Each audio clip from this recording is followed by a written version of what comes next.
I am the wicked supporting character, but I have chosen to abandon my role. The reason is simple. I am afflicted with prosopagnosia. In my household, there are 5 children, one male protagonist, one antagonist, one male supporting character, one female protagonist, and one female supporting character. The plot dictates that I should favor the female supporting character, suppress the female protagonist, torment the antagonist, and dote on the male protagonist, ideally ignoring the male supporting character entirely. I gaze at the 5 little ones, who appear indistinguishable to me, lost in contemplation. You are a pivotal antagonist in the narrative. Deviating from the script will lead to the collapse of the world. I glance at the tome before me, an encyclopedia that answers every query, and after much deliberation, I resolve to make an effort. Who is the male protagonist? The cutest one, with the largest eyes and the reddest lips. And what is his name? Unknown. Who is the female protagonist? The most beautiful one, a lovely young girl with a heart-shaped face and almond-shaped eyes. And what is her name? Unknown. After several rounds of questioning, I glean nothing but useless descriptions of their appearances. With a blank expression, I declare, very well, let's embrace destruction together. Thus begins my descent into apathy. 01. My character archetype is that of the quintessential vicious female supporting character in a novel. Fair-skinned and beautiful, though I remain unaware of my own appearance, and affluent, a revelation that recently dawned upon me. I am disinterested in others, primarily due to my inability to recognize faces. In truth, my parents passed away early, leaving my 2 brothers and me, each bearing our own peculiarities. My elder brother, overflowing with compassion, adopted 5 children, and upon his untimely death, entrusted them all to me. My second brother, disdainful of the mundane, joined the Shaolin Temple on the day of his college entrance examination and has since risen to the esteemed rank of master, earning a substantial monthly income. As for me, I am inherently prosopagnostics. Throughout my life, I have struggled to recognize even my elder and second brothers, relying solely on voices to identify them. I specifically moved into my elder brother's home to care for these 5 children. He had only recently adopted them, and they are all quite well behaved, standing before me in timid silence. I have heard their self-introductions and ponder. I am Hichingchio, you may call me. I nearly utter sister, considering I have only just turned 18. However, they all refer to my nearly 30-year-old brother as uncle. I just call me aunt. In truth, according to the law, I am unable to adopt them. My eternally single elder brother cannot either. Yet, it is said that the wondrous power of narrative has mended all, and thus, as a freshly minted university student, I am reluctantly thrust into the role of caregiver. The encyclopedia initially incessantly urged me to adhere to the plot, but I feigned ignorance. While I do not consider myself a virtuous person, the notion of mistreating children is beyond my capabilities, especially since I have no idea who the male protagonist or female protagonist is. I have grown weary of following the plot. If destruction is to be our fate, so be it. Even annihilation will not cure my prosopagnosia, revealing the futility of adhering to this narrative. 3 little boys, one named Zhuangyu, another He Yang, and the third Su Rutu. 2 little girls, one named Lin Miao Miao and the other Song Ke. I observe them closely, unable to discern how these innocent children, who call me aunt, could possibly evolve into twisted antagonists or domineering supporting characters. After all, they are incredibly well behaved, and even someone as emotionally stunted as I am finds it impossible not to grow fond of them, beginning to genuinely care for their well-being. Previously, the children attended an orphanage, but after adopting them, I enrolled them in a primary school conveniently located near my home. I even purchased a van, akin to a kindergarten shuttle, to transport them daily. Occasionally, when matters arise at school, the instructors express understanding of my predicament, patting my shoulder and remarking, "You are doing a commendable job caring for 5 younger siblings." Xiaohe, did I maintain my composure, replying smoothly, "Indeed, one of the children has a fever, and I must take him to the hospital." In truth, they are all at home, diligently completing their homework. Yet, ever since I discovered that this excuse is infallible for skipping class, the 5 children frequently find themselves hospitalized in my conversations. I occasionally experience a fleeting moment of guilt. Adults can be quite deceitful, but the next time, I will inevitably resort to this convenient excuse once more. Such is the nature of adult duplicity. My elder brother's home is exquisitely arranged. I refrained from disturbing his room and merely transformed the guest room into my own sanctuary. I engaged a maid to prepare our daily meals and to maintain cleanliness. Each day, they would diligently complete their homework at the table while I indulged in video games beside them. In the midst of my gaming, A young boy approached me and inquired, "Annie, do you need assistance?" I blinked. "Little you, have you finished your homework?" "Oh no, Auntie, you've mistaken me again." The boy, fervently scribbling at the table, looked up in protest. "I am Zhuangyu, and he is Su Ru too." "Oh," I readily acquiesced, correcting my error. "Rabbit, have you completed your homework?" Su Ru too softly replied with a nod, settling beside me. "I have prepared for the exam the day after tomorrow." Su Ru too is the most academically gifted among the 5 children. Though he is not very talkative, he is well-behaved and obedient. "Do you know how to play Honor of Kings?" I asked. Su Ru too nodded, yes. With enthusiasm, I handed him my phone, "Play a match, and let me watch." "All right," he replied softly, and soon he was skillfully maneuvering my level 110 Diaochan, wreaking havoc on the battlefield. The more I observed, the more astonished I became, my eyes widening in disbelief. Indeed, elementary school students are formidable players in Honor of Kings. It is truly terrifying. Just as I was engrossed in the spectacle, a little girl scampered over and nestled beside me, clinging to my waist. "Annie, you're being partial." "I finished my homework too. Please play with me," I tentatively asked. "Meow meow?" "Yes." Upon hearing my recognition, the little girl beamed with delight, lifting her face to smile at me. The other little girl was much quieter. She offered me an orange, holding it to my lips. "Auntie, eat." "Thank you, Xiaokei, you should also have some." I gratefully accepted the offering from the adorable child and addressed the 2 boys still at the table. "It's nearly 9. If you don't finish soon, you won't be able to watch the movie with us." "Aha!" Zhuangyu exclaimed in exasperation. "This is too difficult." The other boy, He Yang, scoffed impatiently, tugging a paper towards me. "I've finished. This quiz needs a parent's signature." I gazed at the glaring 100 on the paper. 100? How impressive, Xiaoyang. Su Ru too, who was still engaged in the game, momentarily paused. The 2 little girls beside me also halted. "This quiz needs a signature? Surely not." "All right. He Yang, you just want Annie to praise you for your 100, right?" He Yang immediately snatched back the crumpled test paper. "I don't." "It's all right. Xiaoyang is indeed very capable," I said, accustomed to the scene, gently ruffling He Yang's hair. "Come over and watch the movie with us." He Yang promptly fell silent, obediently fetching a small stool to sit beside me. Su Ru too had just finished another match, and I marveled at the remarkable data displayed on the screen, utterly impressed. "Rabbit, how about you help me reach the rank of king during the summer vacation? I will pay you with stars." "Sure, but I don't want money," Su Ru too replied. "I can also play with Andy." "Xiaokei, and I can play with Annie too." Lin Miao Miao tightened her grip on my arm. "Annie, I also scored 100 this time." "Our family's little academic prodigies," I said, accustomed to their achievements, patting each child's head in turn, "are all very impressive. Only I didn't score 100. Zhuangyu finally finished his homework, walking over with a downcast expression, his tone plaintive. "Andy, you don't think I'm dumb, do you?" "Of course not," I reassured him. "At the last parent-teacher meeting, the teacher praised you for being smart. Scores are not everything." The children fell silent for a collective 5 seconds. "Auntie, next week is the parent-teacher meeting." Song K tugged at my sleeve. "Which seat do you plan to sit in?" 5 pairs of eyes suddenly focused on me. I pondered for a few seconds and decided to pass the dilemma back to them. "You all can decide." Most parents tend to favor certain children, but I am different. I treat them all equally. After all, as their aunt, I can hardly distinguish their faces. Thus, I am incapable of favoritism. If there is a problem I cannot resolve, let the children figure it out themselves. Adults can indeed be quite lazy. In that case, with no one speaking, Zhuangyu surveyed the room and cautiously suggested, "It seems we must resort to that method." "I disagree." Song K, who had been quiet, reacted vehemently. "That won't do." "I also disagree." He Yang stood up in frustration. "I refuse to play rock, paper, scissors." "Rock, paper, scissors? You two have never won, have you?" Lin Miao Miao suddenly realized, but in the next moment, her tone shifted. "Then let's use that." "That's unfair." "Rock, paper, scissors is the fairest of all. How is it unfair?" Seeing the little ones about to argue, I promptly intervened to calm their emotions. "How about we draw lots?" Auntie said to draw lots, so we shall draw lots. Su Ru too, who had remained silent, spoke up. "I have no objections." "I have no objections either. I will listen to Auntie." "I will listen to Auntie as well." The 5 little ones obediently stood before me once more. Though I could not distinguish one from another, it did not hinder my realization of just how adorable they are. I truly wonder where my elder brother found such delightful children. As I pondered this while ruffling their heads, I ultimately decided to take matters into my own hands and called the homeroom teacher.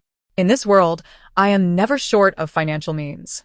Thus, on the day of the parent-teacher meeting, I found myself seated beside a large desk specially arranged for me by the teacher, with the 5 children gathered around me. The surrounding parents cast curious glances, yet I remained unfazed. The atmosphere of a primary school parent-teacher meeting is quite relaxed. The teacher emphasized discipline and study habits. I listened attentively, taking notes while also glancing at the test papers on the desk. They had just completed their midterm exams, and all 5 children performed exceptionally well. True academic stars, with no fewer than 8 or 9 papers scoring 100 in front of me, while the rest were all in the 90s. Moreover, each time the teacher called out names for praise, I could hear my children's names mentioned. Good classroom discipline, excellent study habits, polite and well-behaved, high homework accuracy, and well-rounded development in moral, intellectual, physical, aesthetic, and labor education.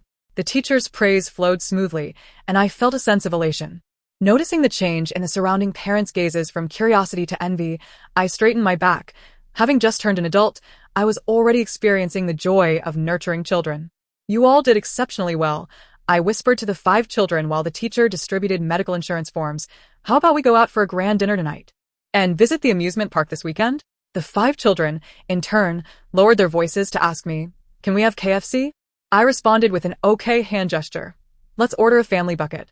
After the parent-teacher meeting concluded, I took them to KFC and treated them to ice cream, which they were usually not allowed to indulge in. "Annie is so kind." "Thank you, Auntie." The children politely lined up before me, then sat down to enjoy their chicken nuggets. Suddenly, Zhuangyu raised his little hand. "Auntie, I have a question." I turned to look at him, momentarily failing to recognize who he was, blinking in confusion. "It's me, little you, Annie," he said as if it were the most natural thing in the world. Extending his chubby little hand, I drew a little goldfish on my hand. "The art teacher helped me with it, so you won't mistake me again. I have one too." Once again, a delicate little hand reached out, cradling a small kitten. The little girl exclaimed joyfully, "I am a little kitten, Auntie." "Meow meow?" I inquired. "Meow? We are all little animals. I want to be a little animal too."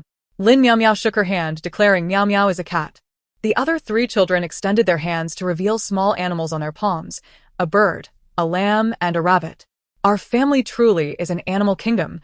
I couldn't help but chuckle. "So, am I the caretaker?" "Auntie is just Auntie," Surutu replied earnestly. "Auntie can be whatever she wishes." "Ah, indeed. When it comes to sweet words, nothing compares to the charm of primary school children." I must admit, I was enchanted by their affection. So, I treated the children to an additional box of egg tarts. "Annie, are we really going to the amusement park this weekend?" Zhuangyu continued her questioning. "When have I ever deceived you?" I replied, "It's that newly opened fairy tale town, but you all will decide what to play. I shall merely accompany you." Children will be children. Even the usually taciturn Song Kei and Su Rutu burst into cheerful cheers. In truth, when I first adopted them, they were not as lively as they are now. Even Lin Miao Miao and Zhuangyu would cautiously inquire if I needed assistance with anything. These tiny tots were so understanding it was heart-wrenching. Even when they stumbled, they would remain silent, and no matter what I did, even the smallest of gestures, their first reaction was always to look up and earnestly say, "Thank you, Auntie." Fortunately, after nurturing them for over 6 months, they have finally begun to exhibit the delightful characteristics of children. I must say, this has been an immensely gratifying experience. On the weekend, I drove the children to the fairy tale town. Just as I parked the car and stepped out, I was greeted by the sight of them lined up before me, each holding a different colored leash. I thought to myself, I recognized these as leashes, designed to prevent children from getting lost. However, I wasn't particularly concerned about their safety. Having spent time in an orphanage, they possessed a heightened awareness of safety and generally traveled in groups. With 5 children standing together, the likelihood of someone abducting them was virtually non-existent. So, did they buy these out of fear of getting lost? While I was still pondering, Song Kei, adorned with a drawing of a plump little bird on his hand, stepped forward as their temporary leader. "Although we will stay closely beside Auntie," he explained earnestly. "Auntie does not know our faces, and to prevent any unscrupulous individuals from impersonating us and leading Auntie away, we prepared these." I was taken aback. They were worried about me getting lost. "But Annie only has 2 hands, and one of them is needed for her own tasks," another leader, Su Rutu, chimed in. "So, we have arranged a duty roster. From 8 to 10 o'clock, I will hold on to Auntie." I gazed at the earnest expressions on the children's faces. both amused and touched, and extended my hand. All right then, I entrust my care to the rabbit before 10 o'clock. Ruta nodded seriously and tied the white leash around my hand. A peculiar thought crossed my mind. Thankfully, they had not considered tying all 5 of themselves to me. Otherwise, I would indeed resemble the man selling balloons at the amusement park entrance. Before arriving at the fairy tale town, I provided them with 5 maps, allowing them to plan their own routes and activities. I am not afraid of heights and do not mind thrilling rides, but the children evidently relished them. Even Lin Meow Meow, who had hesitated before riding the roller coaster, was captivated by the sensation of soaring through the air. Whoa! Auntie, Zhuang Yu exclaimed excitedly. I feel like I'm about to fly. Lin Meow Meow's cheeks flushed with excitement. Does Annie enjoy it? I do, I replied, pinching her cheek. What else do you want to play? Our next destination, Song K pointed at the map, is the haunted house. This genuinely surprised me. The haunted house? I confirmed with them. Aren't you afraid? I'm not scared. Zhuang Yu shrugged nonchalantly. They're not real ghosts. Why be afraid? Is Auntie scared? Su Rutu inquired. I'm not afraid either. I pondered for a moment before responding earnestly. I can't even distinguish their faces. I knew Auntie wouldn't be scared. Lin Meow Meow sighed in relief. Besides, I can protect Auntie. Upon hearing this, Song K and Su Ruta nodded solemnly, as if they were little adults. As we began to queue for the haunted house, the children chattered excitedly, except for He Yang, who remained silent. I turned to see the boy with a sheep drawn on his hand standing quietly with his hands behind his back. Although he had always maintained a somewhat awkward and aloof demeanor, in this moment, I sensed that he was not unwilling to speak. He simply found it difficult to articulate his thoughts. I refrained from asking him if he was scared. Instead, I reached out quietly and held his hand, asking, Will the little sheep protect me too? He suddenly lifted his head, gripping my hand tightly, of course. He then asked, Annie, aren't you not scared? I feigned a look of concern. Actually, I am a little. Afterward, I smiled at him. But it's all right. With the little sheep to protect me, I want to be afraid. The small boy fell silent, looking up at me seriously for a moment before nodding firmly.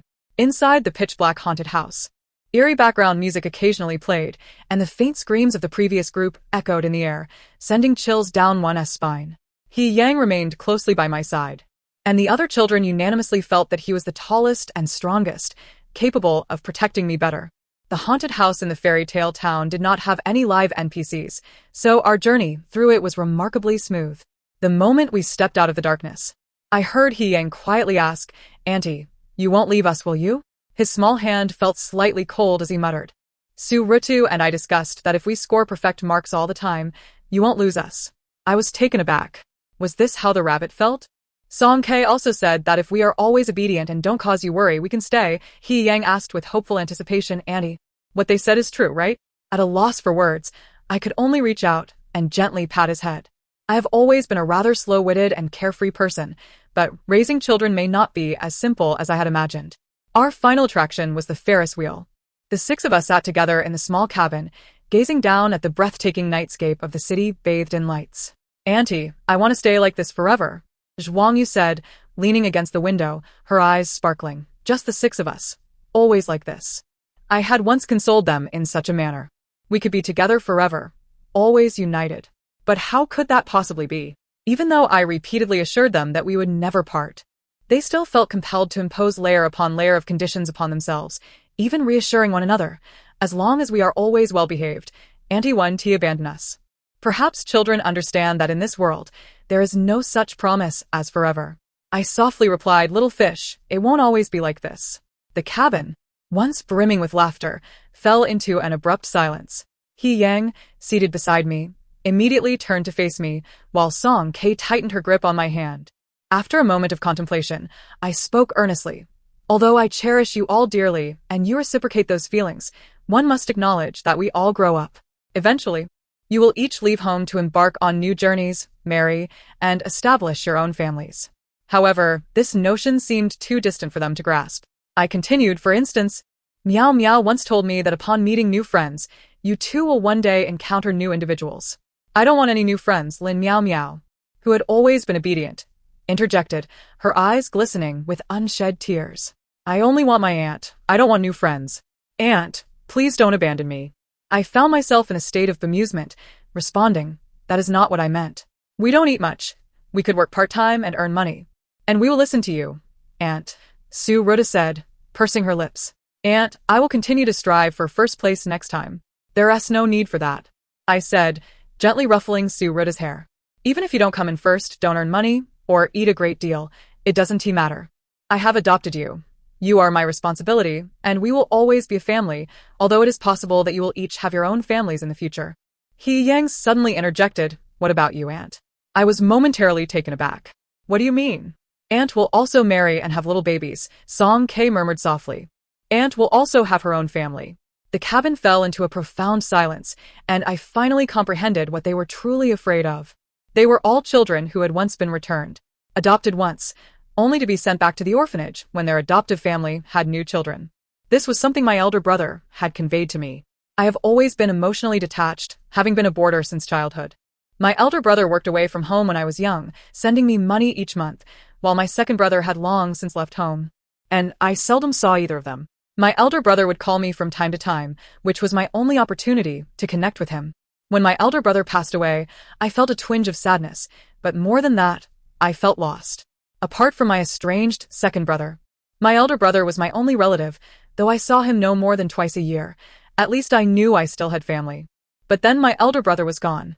As I walked down the street, staring at the flow of passers-by, those blurred, unfamiliar faces appeared to me as blank sheets of paper.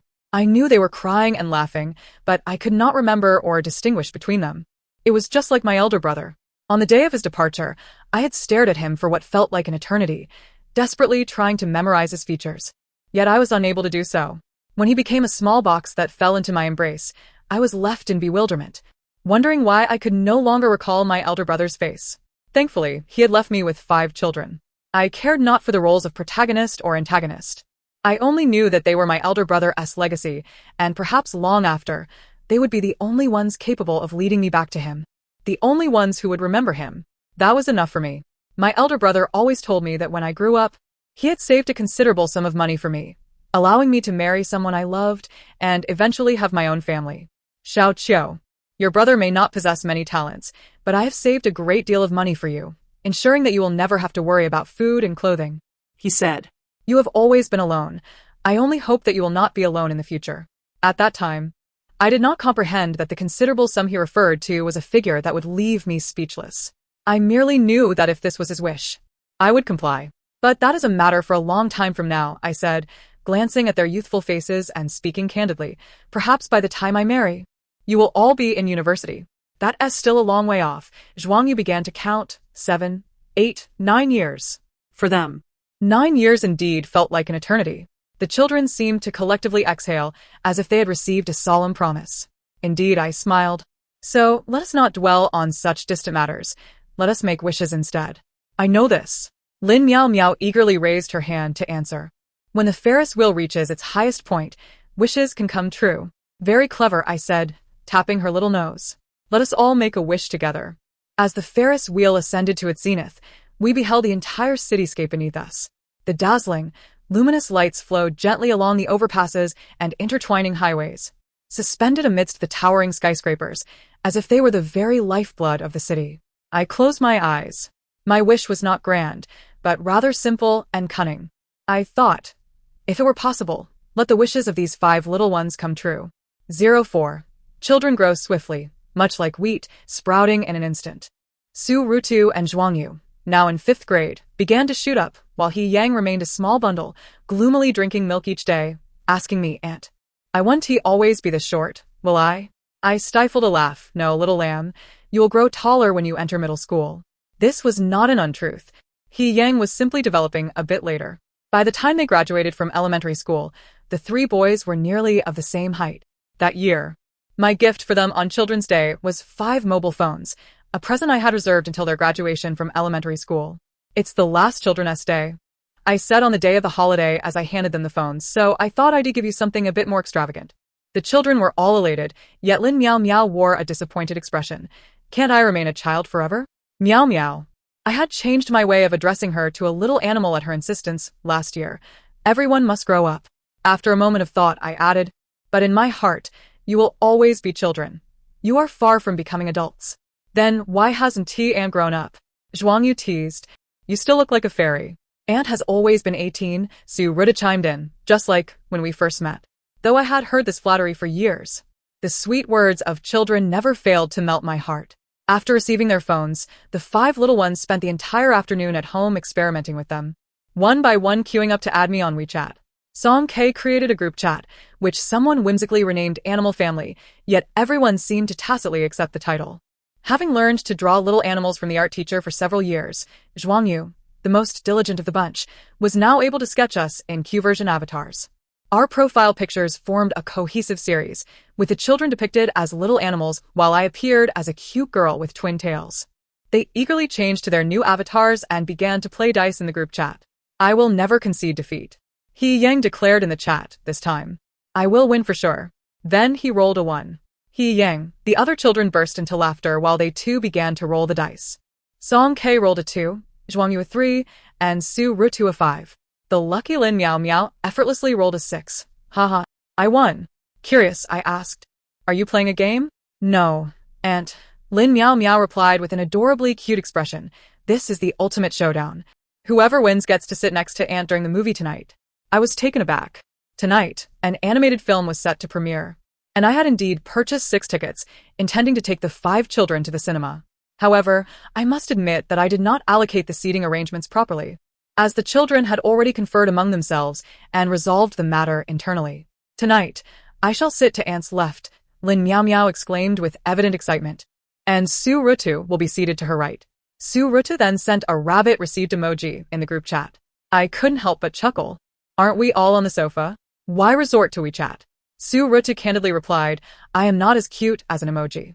You are already quite adorable, I said, ruffling his hair. You are all the most charming children. This is my heartfelt truth. Although I had only just reached adulthood when I adopted them, their maturity, coupled with the connections and arrangements made by their older brother, meant I encountered little difficulty. Occasionally, I cannot help but reflect on the advantages of wealth. Children truly are insatiable consumers, and this assertion is not unfounded. Especially since I have a penchant for purchasing delightful items for them. Whenever I see charming clothing online, I am compelled to envision them wearing it, and I also thoroughly enjoy treating them to sumptuous meals. Though in some respects I am a homebody, I willingly take them out for adventures, such as tonight's movie outing. Upon our arrival at the cinema, just as I was about to collect the tickets, Song K pulled me aside. Aunt, please sit. I then noticed that the other 4 children had dispersed in 4 different directions. Lin Miao Miao was off to procure 3D glasses. Su Rutu went to collect the tickets, while He Yang and Zhuang Yu headed for popcorn and drinks. The children had orchestrated everything with remarkable precision, leaving me, the adult, feeling somewhat bewildered as I settled into a soft massage chair. Song K even kindly inquired if I would like her to order a 6-minute meal for me. No. Thank you, Xiao K, I replied. During the film, Lin Miao Miao sat to my left and Su Rutu to my right. Unlike typical children, they were neither boisterous nor disruptive. They sat quietly, occasionally gasping in awe. As this was their first experience with a 3D film, the group was utterly captivated, and upon exiting, they remained animatedly discussing their desire to watch other films in the series. But we have homework, Su Rutu instinctively remarked, pausing before realizing, oh, we have no homework. Hooray. Zhuang Yu cheered, raising his hand. Happy summer vacation. Thus commenced the long summer break of 6th grade. Considering safety concerns, I refrained from taking them on trips. For being directionally challenged, I lacked confidence in navigating 5 children through unfamiliar tourist attractions. However, I found it quite manageable to take them around the city. This summer, I procured various annual passes, including those for amusement parks, arcades, cinemas, and membership cards for various children's clothing brands. Yet, we often spent our time at home indulging in games, poker, mahjong, and board games. Admittedly, it is somewhat embarrassing to confess that I struggle to keep up with the children in board games. In reaction games, Song K consistently claims first place, her height having surged during 6th grade, making her a standout among her peers in both athleticism and reflexes. She participated in numerous events during the elementary school sports day, and her performance was commendable. I sometimes find myself pondering if this is what they refer to as being well-rounded. I vividly recall my astonishment when she shattered the basketball record at the arcade. When it comes to imagination and perception, no one excels quite like Zhuang Yu. I enrolled him in an art class during the summer, and he seems to possess an innate sensitivity to beauty, even advising me on my attire at such a young age. While he always sweetly declares, "Aunt, you look good in anything," he also offers thoughtful critiques. "But this white outfit feels more suited for a fairy like you, Aunt." As for Lin Miao Miao, she is undoubtedly the luckiest among us, possessing an extraordinary stroke of fortune. Even when we play poker together, she invariably draws the most fortuitous hands. Ever since I discovered this talent of hers, I have enlisted her assistance during lottery draws on Weibo. Su Rutu and He Yang are formidable players in honor of kings, one specializing as an archer and the other in the jungles. Whenever we team up, they always ensure I get to play Yao, silently guiding me to victory. Occasionally, we encounter opponents who angrily accuse them of using Smurf accounts to carry me, or fellow teammates who ask if they wish to form a couple. They always look up at me in confusion, asking, "Aunt, what does that mean?" At times, He Yang furrows his brow and retorts, "Yao isn't my sister, she's my aunt." The opponents react even more vehemently. "Do you think you're Yangguo? What are you pretending for?" Me. He Yang, "Aunt, what is he saying?" Su Rutu, "He is insulting us." He Yang, "Aunt said we mustn't curse." Su Rutu, "We can just report him."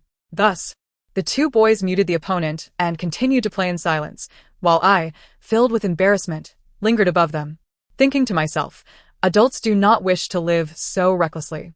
Yet, the next time, I found myself once again feeling ashamed. There was no escaping the prowess of elementary school students.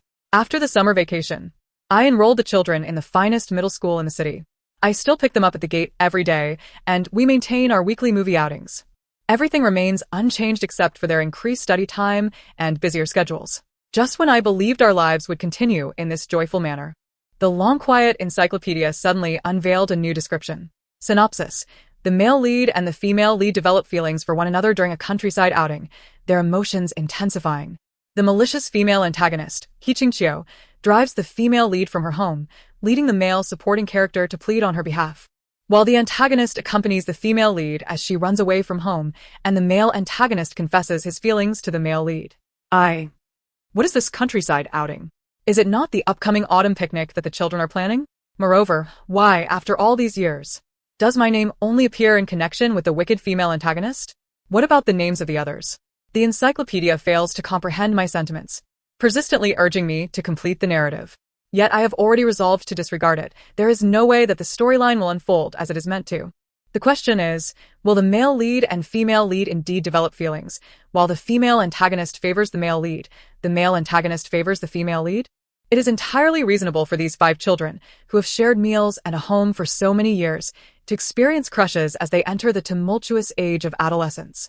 I harbor no objections to such feelings, but should any convoluted love triangles emerge, followed by heart-wrenching romances that jeopardize their relationships, I would categorically refuse to accept it. I resolved to ascertain their thoughts on the matter. Yet who exactly are the male and female leads? Who are the antagonists? I gazed expressionlessly at the physical descriptions within the plot. What do descriptions of peach blossom-like lips and grape-like eyes even matter? After all these years, I still cannot match any of the identities to their respective descriptions. Since I cannot identify the characters, I shall have to investigate them one by one. My first inquiry was directed at Lin Miao Miao. She is innocent and straightforward, devoid of guile, and serves as the family's source of joy. Could she be the female lead?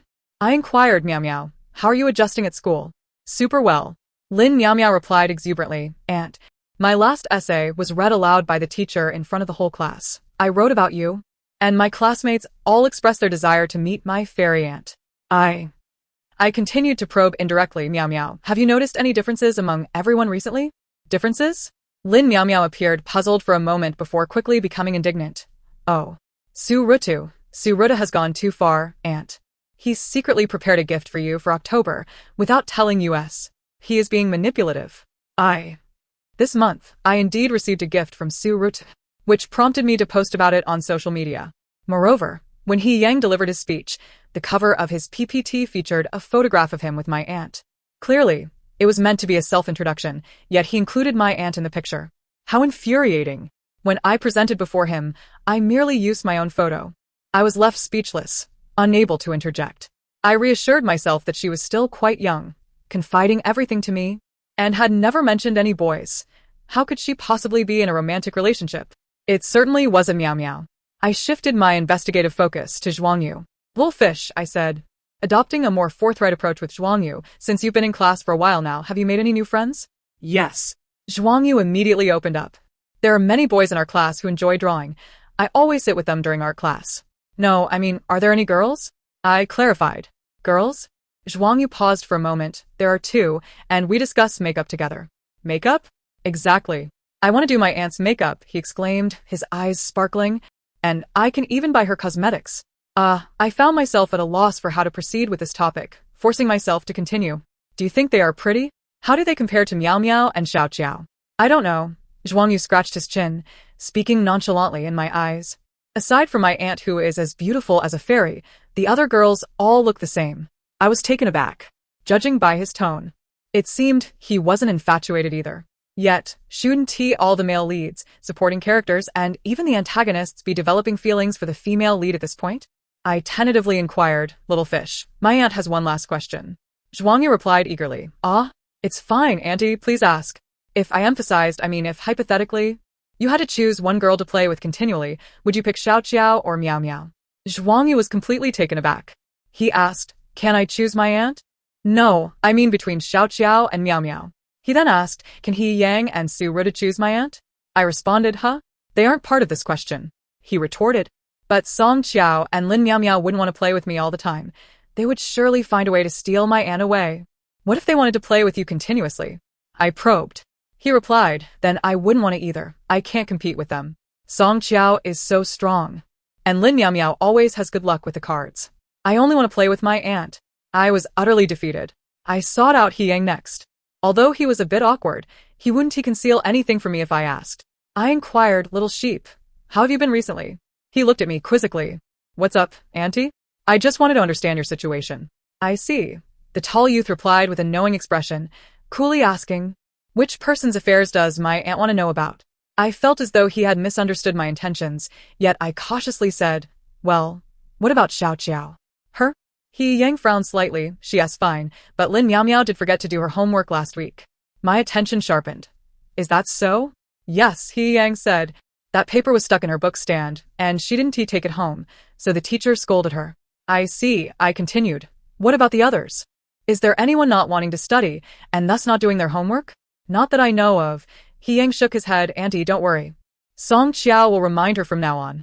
That is good, I nodded instinctively. Song Qiao is quite reliable. Have you encountered any difficulties in your studies? Do you need to attend extra classes? 15 minutes later, I numbly watched He Yang's departing figure, lost in thought. What was I about to ask? How did it come to this? Indeed, as a parent, my primary concern revolves around my child's education. As for Su Rutu and Song Qiao, they are the two most intelligent among the 5 children. Just as I was uncertain whom to approach first, Su Rutu came to me. Auntie, the tall youth inquired, are you wanting to ask us something? I suddenly felt a pang of embarrassment, realizing how, as an adult, I was doubting whether these innocent children were engaged in early romantic relationships, an utterly shameful thought. While chastising myself internally, I managed to say, well, since you've all grown a bit, I'm somewhat curious about your popularity at school. Su Ruta paused for 2 seconds, cutting to the chase. Annie wants to know if we have crushes? I was taken aback, caught red-handed. I don't, and Zhuang Yu doesn't either. Lin Miao Miao probably doesn't either, Su Rutu continued, noticing my awkward expression. As for Song Qiao, I'm not sure, but even though He Yang is very popular, I know he doesn't have a girl he likes. Hearing this, it seemed these children had no intention of progressing into romantic narratives. Su Ruta had always been the most reliable child in my eyes. I immediately believed his words, feeling a tremendous weight lift from my chest. And I breathed a sigh of relief. Is Auntie scared of something? Su Ruta suddenly asked. I was taken aback, and after a long pause, I lightly laughed a little. Can you share it with me? The innocent youth sat beside me, unchanged from the adorable boy he had been years ago. I also want to be someone who can help my aunt. To outsiders, I appeared carefree, with a stable livelihood, an untroubled family background, and seemingly no worries. Yet, I always remembered that I was the malicious female antagonist in a novel, loathed by all, neglected and destined to die alone before the age of 30. How I died, the reasons behind it, and the timing seemed irrelevant, for I was the villainess. Even my demise was merely glossed over in the narrative. If I didn't follow the plot, the world would crumble. Yet, I found myself unable to adhere to the storyline. It felt like an unsolvable conundrum. Although I had never been one to overthink, occasionally, such fears would weigh heavily on my heart, making it hard to breathe. I contemplated and seriously told Su Rutu, "Little rabbit, do you believe in fate?" "Fate?" He looked at me. "I think it exists." I sighed. "But what if it's a bad fate? The kind that's predetermined from the very beginning. That shouldn't be unchangeable." Su Rutu replied, "Annie, our history teacher teaches us that man can conquer nature. If we strive to change it, fate won't be so unfair." He was still young, yet his words carried profound wisdom. I couldn't help but smile, acknowledging that my mood had lightened somewhat. I ruffled Su Rutu's hair, saying, "Thank you, little rabbit." He was right. Regardless of whether I could change it, I had to try. 06. The autumn outing for the children was fast approaching. I prepared stir-fried dishes and snacks for them, took them to the supermarket to purchase barbecue ingredients, and reminded them to stay safe while I awaited their return with photos. Zhuang Yu was an excellent photographer. He took group pictures and captured the scenery along the way, providing me with real-time updates through voice messages. When they returned, it was evident they had a fantastic time, chattering excitedly to share their experiences with me. Yong had just finished speaking about the narrow bridge when none of them dared to cross it. Song K then interjected, "There's nothing worth seeing beyond the bridge, just a temple." "I really haven't been there," Lin Miao Miao replied enthusiastically. "But didn't Xiao K say she met a monk?" "Yes, I encountered one," Song K said, "but he didn't seem very monk-like." It appeared she hesitated over the words to describe him, finally stating, "Not quite like a monk." "Why is that?" I asked, a hint of curiosity piquing my interest. Yong said, "He didn't look very respectable." Zhuang Yu chimed in with a smile, "Right?" Once again prompted. Yong replied, "What monk lacks respectability?" I became alert. "He can't be a fraud, can he?" "No, Annie," Song K clarified. "He didn't ask for money, just spoke some rather strange things to me." My vigilance heightened. What kind of things? What sort of monk could he be? I found myself pondering if he was perhaps perverse. Song K appeared somewhat bewildered. He said he wanted to pay his respects to me and wished my whole family peace and happiness, with wealth flowing in. I was momentarily speechless.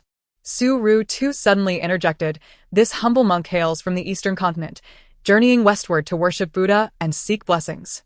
Today, upon seeing little benefactor, your celestial appearance is quite auspicious, indicating a blessed lineage. It would not be amiss for this humble monk to pay his respects to you, wishing you and your family peace and happiness, with wealth flowing in." After he delivered this well-rehearsed speech, a profound silence enveloped the dining table. "You've mastered it," Yong conceded, genuinely impressed. "It's identical. Did you memorize every word?"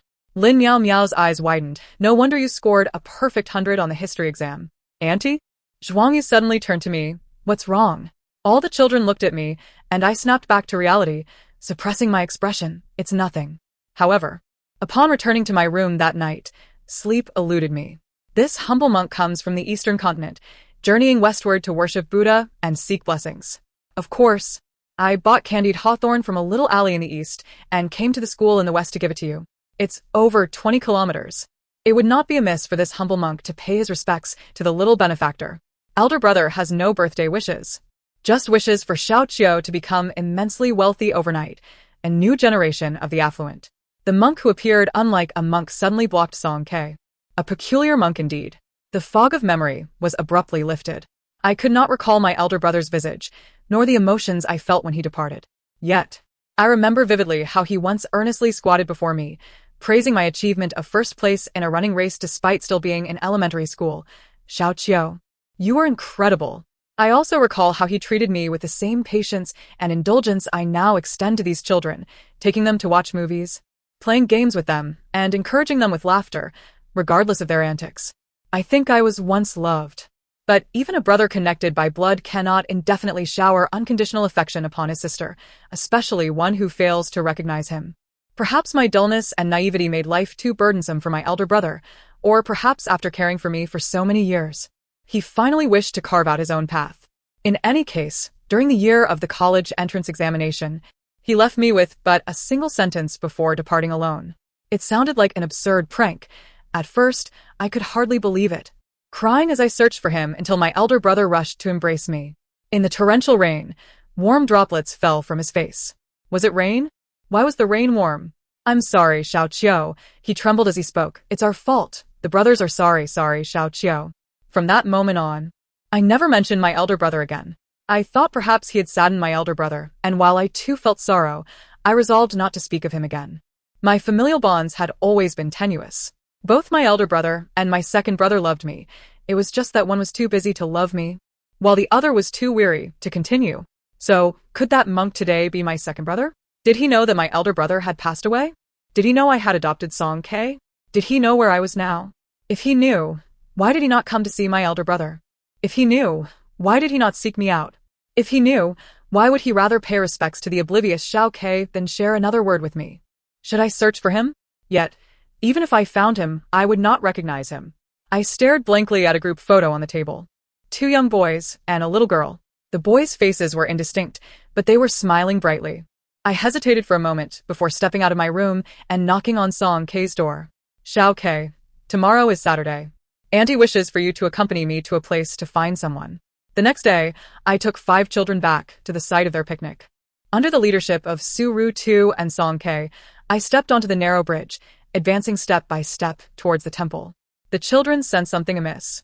Lin Miao Miao, who had been too frightened to cross the bridge yesterday, silently followed me, her eyes filled with concern, unwilling to proceed despite my encouragement. I had no choice but to hold her hand all the way, gently pushing open the temple door. The temple was empty, devoid of any presence. Why is there no one here? Song K surveyed the surroundings. The offerings from yesterday have all been cleared away. But didn't someone just light incense here? Zhuangyu pointed to the incense burner. Is this candied hawthorn an offering? Who uses candied hawthorn as an offering? He Yang countered. It must have been accidentally dropped here by someone. Auntie, Su Ru Tu's voice faltered. Auntie, are you alright? I am well, I replied softly. Let us go back.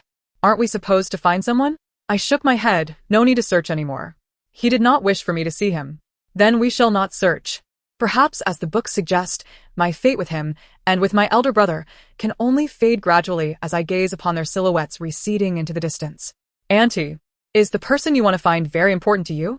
Song K inquired. Important, I affirmed, but it's all right. I have you all now. We will always be here for Auntie. Zhuangyu declared earnestly. Absolutely. If I don't accompany her, I'm a puppy. Me too. If I don't accompany her, I'm a pig. The autumn sunlight was splendid. A gentle breeze wafted through, and the dancing shadows of the trees fell upon my hands like scattered stars. I took a bite of the candied hawthorn.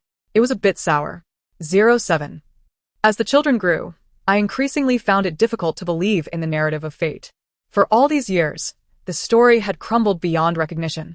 Yet this world remained unchanged, showing no signs of collapse or any significant transformation. Though Encyclopedia was somewhat supernatural, I had come to regard it as a form of entertainment, only appearing when I had questions. Recently, I found myself grappling with a new vexation. It seemed I was beginning to attract romantic interest. The 5 little ones had all begun their high school journey, while I had graduated with my Master's degree, embarking on the straightforward and somewhat brutal life of rent collection. During college, I was preoccupied with caring for the children, spending very little time at school. However, as they gradually matured, my leisure time increased, allowing me to venture out and explore. Gradually, suitors began to emerge. They include, but are not limited to, the instructors of the Zhuangyu Art Interest class, my tenants, my former university classmates, and my senior colleagues from the research lab. Initially, I had little interest in interacting with boys until I met my tenant, Lu Zhao, who left a profound impression on me. He possesses a delightful sense of humor, exuding warmth and gentlemanly charm. Each outing with him brings me a sense of relaxation, and I often catch glimpses of familiar shadows in him, at times reminiscent of an elder brother, at other moments, a younger one. I am aware that this is inappropriate, yet I find myself unable to resist accepting his invitations, time and again, reminiscing about the past through our shared mannerisms. However, I did not anticipate that this matter would be discovered so swiftly. Aunt, Zhuangyu suddenly stated at the dinner table. I saw it. I was taken aback. What? Aunt, are you in a relationship recently? Lin Miao Miao inquired, her tone lacking the usual vivacity. Not exactly, I replied, feeling somewhat embarrassed discussing such matters with this group of youngsters. And vaguely added, it's just a casual acquaintance. Silence fell over the table once more. I then noticed that their moods seemed off today. So I turned to the boy on my left, Su Rutu. Rabbit, what is wrong with you all? The boy, clad in his school uniform with sleeves rolled up to his elbows, glanced at me before abruptly standing up, coldly stating, I'm done eating. I momentarily misspoke. He was not Su Rutu, he was He Yang. That's enough. The real Su Rutu set down his chopsticks, his voice calm.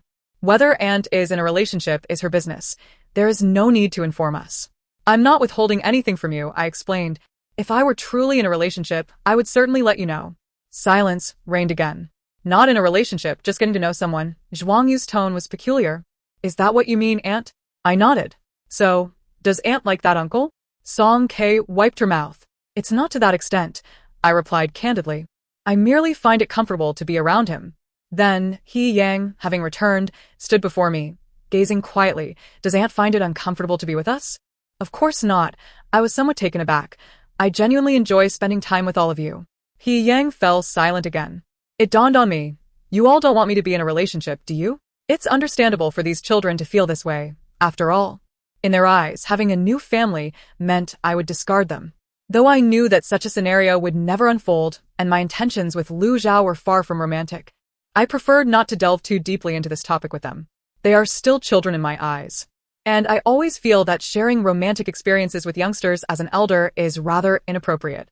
Yet, having cared for them for nearly a decade, they undoubtedly hold far greater significance in my heart than Lu Zhao, whom I have only known for a month. As I contemplated how to explain this to them, Lin Miao Miao suddenly laughed. It's fine, Aunt. Being in a relationship is perfectly okay. Her bright voice shattered the overly somber atmosphere at the table. And that uncle seems quite handsome. Her tone regained its liveliness, and the others appeared to lighten up as well. Zhuang Yu even chimed in, indeed. But he is still not worthy of Aunt. He can't possibly compare to her beauty. I chuckled, haha. Honestly, looks don't matter much. After all, I hardly discern who looks like what. However, seeing them return to their usual selves, I swallowed the explanation that had been on my lips. As an adult, I refrained from mentioning my past loneliness, my elder brother and younger brother, along with the complexities of my emotions. Rest assured, you all are the most important to me, I said, patting each of their heads as I used to. Even if you venture far away in the future, I shall remain here, waiting for you to return. I know, Aunt. Song K grasped my hand and reiterated, I know. Aunt certainly can't wander off, otherwise, she wouldn't be able to find us. Zhuang Yu stood up, now taller than me, playfully leaning closer, obediently lowering his head for me to pat. It's only right for us to come find Aunt. Shall we watch a movie together today? I proposed. Yes. Lin Miao Miao cheered. It's been ages since we've watched a movie together. They are all on the brink of their college entrance examinations. Although I harbor no intention of restricting them, each one is incredibly diligent. And they haven't indulged in leisure activities for quite some time. We had redecorated the area designated for the projector. The floor was covered with a vast, plush blanket, and a lazy sofa accompanied by various cushions strewn about. Each of us seized a cushion, finding our own comfortable spots to sit. I sat cross-legged on the sofa, while He Yang positioned himself in front of me, his head bowed as if lost in thought, his tousled hair brushing against my pant leg. I'm sorry for mistaking you earlier, little lamb, I murmured softly. You're not upset with me, are you? He turned his head, seemingly frowning slightly. I would never blame Aunt. Is that so? I felt a bit embarrassed. It's just that you all wear school uniforms and are so tall. He replied in a low voice, I understand. Come on, He Yang, what is there to be unhappy about? Zhuang Yu draped an arm around his neck. When I was little, Aunt mistook me for Song K, and I didn't say anything. I was momentarily speechless. During a performance rehearsal at their school, they sent Zhuang Yu to fill in due to a shortage of girls, and when I went to pick them up, I called out directly to Zhuang Yu, little K. Everyone erupted in laughter, and I couldn't help but chuckle either, ruffling Zhuang Yu's hair. Sorry, little fish. It's fine, Aunt. Zhuang Yu looked up at me, giving me an okay sign. I understand. You just think I'm cute like a girl. It's no big deal. I can accept that. Aunt. It seems that prosopagnosia can also be treated. Su Ruda pondered for a moment. I've looked it up. Just as I was about to respond, my phone vibrated. I glanced at the screen to find a message from Lu Zhao. Lu Zhao. I was once a distinguished Ultraman, yet was betrayed by the cunning Ultraman. The Ultraman family has forsaken me. Ultraman father has expelled me. They even severed my gamma rays. Having been reborn, tomorrow is Crazy Thursday. Who will treat me to a meal? I sent a 50 yuan red envelope. Wishing you prosperity and great fortune. Lu Zhao, wow. You really sent a red envelope? Little he, you can't be so easily fooled. IV Ultraman 50. Lu Zhao, wishing you prosperity and great fortune. I opened the red envelope to find it was 18,888. Lu Zhao, don't ask me. It wasn't from me. It was from other members of the Ultraman family. Lu Zhao. So, do you want to observe the revival history of Ultraman tomorrow night? Lu Zhao, let me treat you to a meal. Grace me with your presence. I was engrossed in replying to the messages, oblivious to the fact that the children beside me were not watching the movie. Their gazes were fixed upon me, and only when I lifted my head did they nonchalantly divert their attention. After informing the housekeeper that I would need dinner prepared today, I stepped out to meet Lu Zhao. The atmosphere during our conversation was as relaxed and pleasant as ever. After finishing dinner, we began to stroll along the nearby lake. Lu Zhao suddenly asked, "Little he, you're about to turn 26, aren't you?" I replied, "Yes, next Sunday." "Then shall we go out for a meal to celebrate?" He paused, "And bring along your little ones." I hesitated for a moment. I need to ask for their opinions. "You are their aunt. They will certainly celebrate your birthday with you," Lu Zhao remarked cheerfully, "and the weekend conveniently follows the conclusion of the college entrance examination." "How do you know?" I abruptly interrupted him. "What? How do you know that they call me aunt?" I paused. "I don't believe I've mentioned this to you." I had indeed shared that I had adopted several children, but I hadn't elaborated further, and it was implausible for him to know them. Most people would assume I was their sister or mother. How could he possibly know they referred to me as aunt? Lu Zhao stood frozen in place. After a moment, he let out a soft hiss. "You are quite perceptive." I pressed on stubbornly. "How do you know?" "Miss he rubbed his forehead. "Could you refrain from asking me this question? It puts me in a difficult position." My gaze darkened. "You know he Chun-Lai." He clearly hesitated. "Yes." "No, that's not right," I asserted. "You also know he Liangxia." He remained silent for a longer stretch this time. "I am entrusted with a task that requires my loyalty. I cannot divulge anything to you," Lu Zhao said slowly. "However, it is indeed something you will inevitably come to understand. On your birthday, all will be revealed." "My second brother sent you, didn't he?" I mused aloud. "What did he send you to do?" All right, I truly cannot say more." Lu Zhao retreated a couple of steps. "I will escort you home, little he." Upon reflection, the circumstances of my encounter with Lu Zhao were rife with clues. It was he who proactively sought out my residence as a tenant. He seemed to know me intimately, aware of my culinary preferences, my favorite beverages, and my struggle with face blindness. He was also familiar with all the memories I shared with my elder and younger brothers. He treated me with utmost kindness and consideration. Yet I sensed he did not harbor feelings for me, at least not as fervently as he portrayed. However, I, too, did not hold any affection for him, thus tacitly accepting his proximity. Initially, I had surmised he sought financial gain, considering I was his landlord, but I soon dismissed this notion, for he was exceedingly generous, exuding an air of affluence uncharacteristic of someone in need of deceitful financial gain. Yet, if he was indifferent to me, and not motivated by monetary concerns, what could possibly be his intent? "Ah, it seems I've been discovered," he murmured. "I am bound to face reprimand." I ceased to speak further, for I sensed that no matter how I probed, Lu Zhao would remain tight-lipped. Perhaps I would only uncover the truth on my birthday. "Will my second brother come to see me on my birthday?" I asked one final question as Lu Zhao accompanied me to the door. "I cannot influence his decisions." He touched his nose. "He is my senior, not my junior." I was taken aback. Upon returning home, I found several children studying diligently at the table. They greeted me warmly upon my arrival, and I mustered a smile to avoid causing them concern. The following days passed quietly. Lu Zhao did not invite me out again, and I remained at home, accompanying the 5 children through their anxious preparations for the exam. On the eve of the examination, they retired early. The next day, I cheered each of them on as I escorted them into the examination hall, and inevitably succumbed to superstition, donning a cheap-how symbolizing success. The school gate was teeming with people. Witnessing the anxious and tense expressions of parents, akin to my own, I was suddenly engulfed by an overwhelming sense of unreality. From the tiny children of yesteryears to the tall adolescents before me, I had indeed nurtured this group of youngsters into adulthood. On the day of the exam's conclusion, Su Rutu was the first to emerge. He strode towards the school gate with his backpack, gradually quickening his pace until he was nearly running. Upon exiting, Su Rutu politely declined the journalists seeking interviews and stopped before me, softly calling out, "Aunt." "Well done," I said, pulling out a tissue to wipe the sweat from his forehead. "It seems you performed splendidly, Rabbit." He smiled quietly, lowering his head, choosing not to speak further. My keen eyes caught sight of the red string around his wrist. "What is this?" The simple, new red string was one I was certain I had never seen Su Rutu wear before. He discreetly covered his wrist, It's a blessing string I requested along with the others. I examined it again, finding the red string oddly familiar.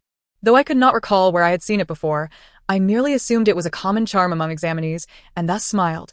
This string will surely protect you. This time, Su Rutu remained silent for an extended period before gently affirming, yes. As the others emerged, I noticed they too wore identical red strings around their wrists. Let us go. Tonight we feast, I said with a smile, to celebrate our family's talented students who have successfully graduated. Great. Lin Meow Meow enthusiastically responded, seemingly casually asking, Aunt, your birthday is tomorrow, right? Indeed, it will be past midnight, I replied, what about it? Since it's your birthday, we must treat you to this meal. Zhuang Yu eagerly took my bag. What does Aunt wish to eat? I was both amused and exasperated. My birthday is still tomorrow. Regardless, we will accompany you from dinner until midnight. He Yang interjected unexpectedly. Tomorrow we will take you out to enjoy other activities. When did I become the one being taken out for entertainment? I found it somewhat humorous, yet warmth enveloped my heart. All right, I shall heed your wishes. That night, the city buzzed with excitement. Young students celebrating the end of their exams lingered in every corner, exuberantly commemorating their fleeting youth. We first indulged in a lavish dinner, then went singing, and as midnight approached, we returned home together. They guided me to the table, instructing me to close my eyes while they turned off the lights in the house. Suddenly, flickering candlelight illuminated before me. Aunt, you may open your eyes now. A magnificent cake adorned the center of the dining table, while the children beamed at me with innocent smiles. Su Rutu extended his hand. Aunt, allow me to place the birthday hat upon you. The boy's wrist, clearly defined, bore the same red string as he reached out to crown me with the golden birthday hat. Tick-tock, tick-tock, tick-tock. In that fleeting moment as the clock approached midnight, the scene before me abruptly aligned with a memory from the past. Xiao Qiu, let me place the birthday hat upon you. I recalled it now. This red string. This strikingly similar scene. In the scant occasions I shared with my elder brother, he had worn such a red string, smiling at me with a haggard expression. Ding-dong. A peculiar sound resonated abruptly in my mind, as the increasingly transparent encyclopedia before me ignited spontaneously, pages consumed one by one. A blinding headache overwhelmed me, leaving no time for reaction as I slipped into unconsciousness. 09. I seemed to have embarked on an interminably long dream. In this dream, I returned to the carefree days of my childhood. Though my parents had passed away prematurely, my elder and younger brothers treated me with utmost kindness, taking great care of me, calling me Xiao Qiu, pushing me on swings, cooking for me, and clumsily striving to elicit my laughter. From which day did this change begin? I racked my brain, yet I could not recall the minutiae of those days. I did not always suffer from face blindness. It likely began when I was 3 or 4, my understanding of faces gradually fading until one day I could no longer distinguish between my elder and younger brothers. Yet, I vividly recall that day when someone held me and wept, the tears scalding against my skin. Tears were indeed hot, burning me painfully. It seemed that from that day forth, my elder brother suddenly ceased to smile. He began to spend the whole day outside, occasionally returning to see me, his face worn and haggard, a red string adorning his wrist, hidden beneath his sleeve, which I had only caught a glimpse of once by chance. Before the college entrance examination, I fell gravely ill with a high fever and vaguely heard voices arguing beside me. I have already traded my life. Why is this still happening? You cannot go. Do you expect me to watch over Xiao Qiu? I understand. In the end, I heard my elder brother's voice. He sounded weary yet resolute, gently stroking my face and tucking a stray lock of hair behind my ear, softly uttering, Xiao Qiu, is this your fate? His fingers withdrew one by one, forming a tight fist, his voice trembling, yet I refused to accept this fate. Later, my fever subsided, but I never saw my elder brother again. My spirit seemed to float high above, witnessing years past when my elder brother first donned that red string. It was you who told me this is her destiny. My elder brother sounded sorrowful. I know you are a being of great wisdom, and my life is but a mere blade of grass, perhaps incapable of altering this fate, yet I still wish to exchange her life. From face blindness to the loss of all senses, culminating in her demise at the age of 26, the figure across from him inquired, is this a painful fate you are willing to bear in place of your sister? Without a moment's hesitation, my elder brother replied, yes. Not enough, the figure stated. Your sister bears a heavenly mandate, one nearly immutable. Trading your 60 years of life may only delay her loss of senses. It is insufficient. Then what must I do? Merit, came the voice, pausing momentarily. Perform good deeds. Perhaps there lies a glimmer of hope. What is this hope? In this world, there are those forsaken by the heavenly order, like your sister, and those favored by it. If she can intersect with such individuals and extend kindness, her destiny may be altered. How do I find them? If your merit is sufficient, you will see their fates before your end. All right. I also saw my elder brother. And like him, he too wore a red string.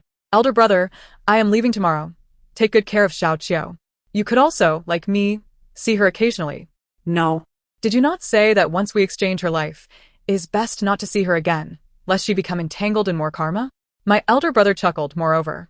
I am about to go out to accumulate merit with that wise being. There is no time to return. Liang Xia, my elder brother sighed. I am indeed your elder brother. Elder brother has already sacrificed so much, he said. The first to exchange lives is destined to perish. I am merely the second. Perhaps if I accumulate enough merit, I might survive for a long while. And my elder brother turned to me, his gaze gentle. I am also Xiao Qiu's brother.